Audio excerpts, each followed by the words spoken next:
Hi guys, it's Renee Steve back again with an FHM video, this time Season 9, Episode 4, documenting Barry McCockiner's ascent towards the NHL and eventually a Stanley Cup ring on his big old Jamaican finger. We are halfway through our first season in the DEL, with last episode surprising some people including myself. We actually did pretty well.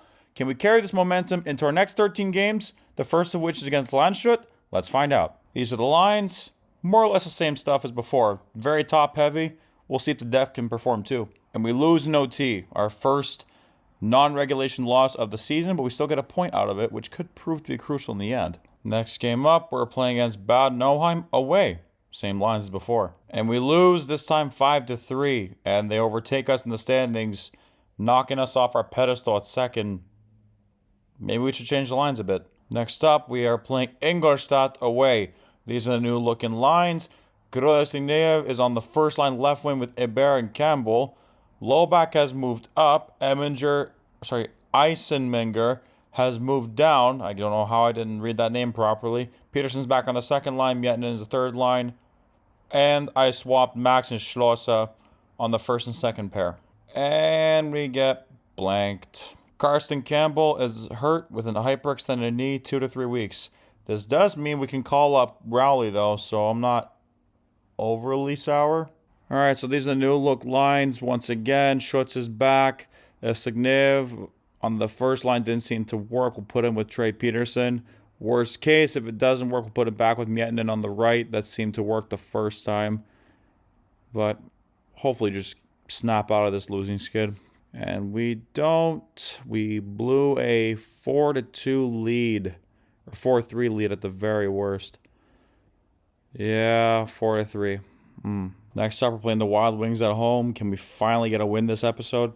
Finally, a 4-goal second period puts us back in the win column. We have fallen quite a bit in the standings, though. We were at 1 point first last episode, and I believe we're now all the way in 7th. So it just goes to show with this 3-point system, which, by the way, I'm in favor of as opposed to 2. I'm just letting that be made clear. We got to be on our game. We have to be, because if we lose a lot, then we're in big trouble. Next game up, we're playing against Red Bull away. And we get blanked. Tobias Eder is out with a bruised hip. That means František Wagner is in the lineup. Let's hope that we beat Augsburg at home. And we lose 2-1. We are falling and falling and falling. We got a couple improvements on the development report. Rowan Max, Trey Peterson, Jeffrey Rowe, Tim Schutz, all getting +1s, while there's not that many regressions, which is a good thing. A new clique is formed. Gotta love when the locker room goes to absolute donkey crap. Yeah. 2 clicks. Let's try and intervene. Oh, and of course, more consequences.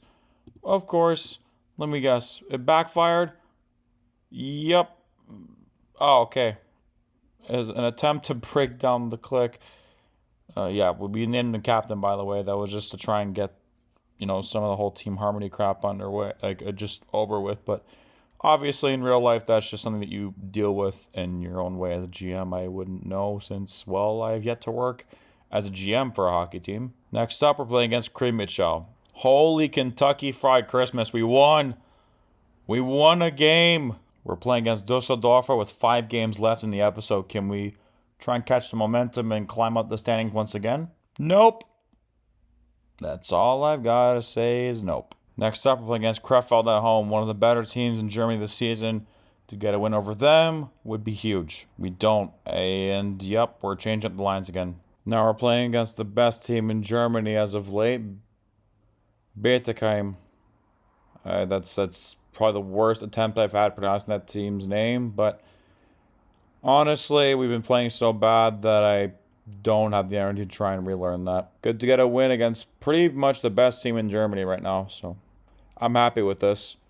Hopefully we get more of it, though. 2 more games left, and we're going to play against the new best team in Germany since Adler Mannheim overtook the Steelers. And we lose in the shootout, but I'll take a point against them. Last game of the episode, we're playing against Iserlohn, and we lose in the shootout. God damn it.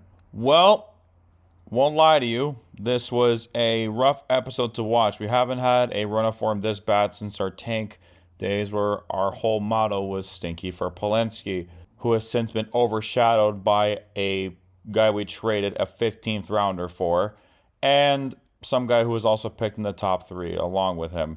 Just love how Barry McCockiner is slowly having his credibility and what he can do in the hockey world diminished by what's happening on the ice. Now, what happens in the next episode, the season will be over by the end of that. And should we make playoffs? I mean, 7 through 10 makes playoffs. 7 plays 10, 8 plays 9, a little pre-playoff qualifier. That's how it works in this league. And we'll go from there if we even make it. But we went from second, I believe, at the beginning of the episode to firmly locked into 7th place. Of course, we could leapfrog Red Bull, Ingolstadt, and Nauheim with a good run of the next 2 games, and let's say they slip 2. But there's no guarantee that, because we're a game ahead of all those teams in the top, apart from the Steelers. So, if anything, we're at even more of a disadvantage. We want to actually try and climb up into the Champions League places. Because to win a championship in our first year is ambitious, and it's going to be hard. But it's still a goal that I don't think is completely out of the question. What I do think is far more realistic is at least clinching a Champions Hockey League spot and trying to make a run, let's say, to the quarterfinals of that tournament next year. I think that can definitely be done. But until then, we have to wait and see what happens. There will definitely be a revamp of the tactics. There's clearly work to be done in Wolfsburg that should have been addressed earlier. And yeah, if you enjoy this type of content, please remember to like and subscribe. I'll see you guys later.